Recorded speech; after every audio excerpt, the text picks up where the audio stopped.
చేస్తున్నా.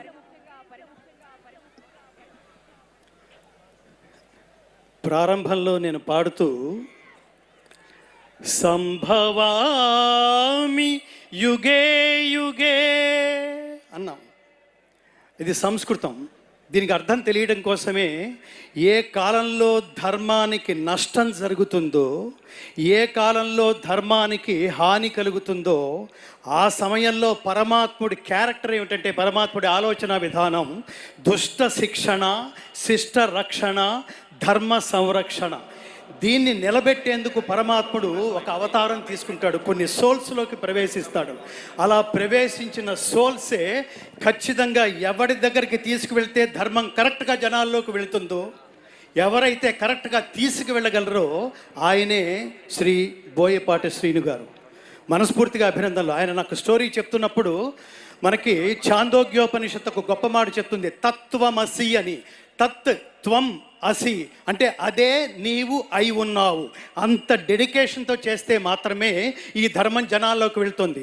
ఇది సినిమా అనుకుని దీన్ని ఎంటర్టైన్మెంట్ అనుకుంటే చాలా పొరపాటు మిత్రులారా. ఇందాక మా మిత్రులతో కలిసి అనుకుంటున్నప్పుడు శివరాత్రి 2 నెలల ముందే వచ్చిందన్న ఒక దివ్యమైన అనుభూతి కలిగింది మాకు. ఎప్పుడైతే బోయపాటి శ్రీను గారు నాకు నిజానికి ఈ సినిమాలో కీలకమైన సన్నివేశంలో 2 భగవద్గీత శ్లోకాలు నా చేత పాడించినందుకు ముఖ్యంగా బోయపాటి శ్రీను గారికి, బాలకృష్ణ గారికి, అలాగే నిర్మాతలకి, అతి ముఖ్యంగా పాటని స్వరాన్ని తనే అయిపోయి భావించి ఒక తపస్విలాగా చేయగలిగే తమన్ గారికి ప్రత్యేకమైన కృతజ్ఞతలు తెలియజేసుకుంటూ, భారతదేశంలో గుర్తుపెట్టుకోండి మిత్రులారా, ఈ సినిమా నుంచి మనం బాగుంది, బాలయ్య గారి నటన బాగుంది, బాలయ్య గారి నటన ఎప్పుడు బాగానే ఉంటుంది. నాకు ఇటీవలే ఒక్క విషయం చెప్పి నేను ముగిస్తాను. ఇటీవలే నాలో సనాతన ధర్మ బీజ జ్ఞానాన్ని నాటి ఇటీవలే నన్ను వదిలి వెళ్ళిపోయిన మా నాన్నగారికి అత్యంత ప్రీతిపాత్రమైన నటుడు నందమూరి బాలకృష్ణ గారు. ఎందుకు నాన్న అని అడిగితే నాన్నగారు చెప్తుండేవాళ్ళు, ఎన్టీ రామారావు గారి తర్వాత ఒక్క శరీరంలో మాత్రమే ఒక డైలాగు అంత పండుతుంది నాన్న, ఫ్లూటు జింక ముందు ఊదు, సింహం ముందు కాదు అని చెప్పాలన్నా ఆయనే. రెండవది మనకు అర్థం కాకపోవచ్చు, వాగర్ధావివ సంపృక్తౌ వాగర్ధ ప్రతిపత్తయే జగతః పితరౌ వందే పార్వతీ పరమేశ్వరవు. అది కూడా అంతరమ్యంగా అంత భక్తి పారవశ్యంతో ఇమిడిపోయేది ఒక్క బాలకృష్ణ గారి నటనలో మాత్రమే, ఆ శరీరంలో మాత్రమే, ఆ జన్మకి మాత్రమే. కాబట్టి పరమేశ్వరుడు ఇంతమందికి ఈ కాంబినేషన్లో ఒక ధర్మాన్ని నిలబెట్టడం కోసం బోయపాటి శ్రీను గారు నాతో మాట్లాడుతున్నప్పుడు ఈ సినిమా సారాంశం అంతా 4 ముక్కల్లో ఏమిటో తెలుసా మిత్రులారా? ప్రతివాడు గుర్తుపెట్టుకుని ఆచరించవలసింది దైవభక్తి, దేశభక్తి, కర్తవ్య నిష్ఠ, నిష్కామ కర్మ. దానికోసం ప్రాణత్యాగం చేసినా కూడా ఓకే అన్నాడు పరమాత్ముడు. శ్రేయాన్ స్వధర్మో విగుణ పరధర్మా స్వనుష్ఠితాత్ స్వధర్మే నిధనం శ్రేయ పరధర్మో భయావహ. మీలో ఎంతమంది హిందువులు ఉన్నారంటే చాలామంది చేతులు ఎత్తుతాం. కానీ దురదృష్టం ఏమిటో తెలుసా మిత్రులారా? కాశ్మీర్లో ఇటీవల పాయింట్ బ్లాంక్లో గన్ పెట్టి నువ్వు హిందువా అని అడిగితే నేను హిందువునే అని చెబితే 26 మందిని చూస్తుండగా కాల్చిపారేశారంటే సనాతన ధర్మానికి కేంద్ర బిందువైన భారతదేశం, రాముడి పుట్టిన దేశం, కృష్ణుడి పుట్టిన దేశం, ధర్మం ప్రపంచానికి పంచిపెట్టబడిన ఈ దేశంలో హిందువా అని అడిగి మరీ చంపేశారంటే హిందువులు ఉన్నట్టా లేనట్టా? హిందువులు ఉన్నట్టా లేనట్టా? సనాతన ధర్మం బతిక ఉన్నట్టా లేనట్టా? ఈ ప్రశ్నలకి సమాధానమే మనలో ఉన్న సనాతన ధర్మాన్ని, సనాతన ధర్మ తత్వాన్ని జాగృతం చేయడం కోసమే మన మధ్యలోకి తీసుకొస్తున్న ఈ త్రిమూర్తులు బాలకృష్ణ గారు, అలాగే ఈ చిత్ర దర్శకులు బోయపాటి శ్రీను గారు, ఆచంట నిర్మాతలు, ఈ త్రిమూర్తులు వీటికి ఒక సోల్ లాంటి తమన్ గారు. మనం గుర్తుపెట్టుకోవాల్సిన బాధ్యత ఇక్కడ చప్పట్లు కొట్టి వెళ్ళిపోవటం కాదు. ఈ సినిమా నా దృష్టిలో ఎంటర్టైన్మెంట్ విత్ ఎన్లైటన్మెంట్, అంటే వినోదంతో కూడిన ఆత్మజ్ఞానం, కోట్ల సినిమాలు వస్తే అలాంటి వాటిల్లో ఇలాంటి సినిమాలు రేరెస్ట్గా ఉంటాయి మిత్రులారా.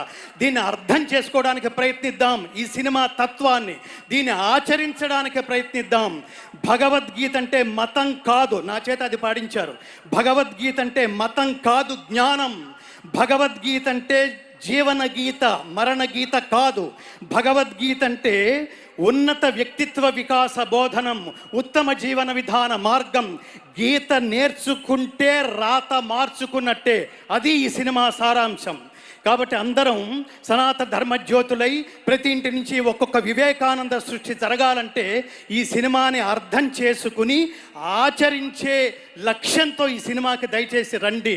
ఇది తప్పకుండా నా దృష్టిలో ఇది మనుషులు సెలెక్ట్ చేసుకున్న సినిమా కాదు మిత్రులారా, మనుషులు తయారు చేసుకున్న కథ కూడా కాదు.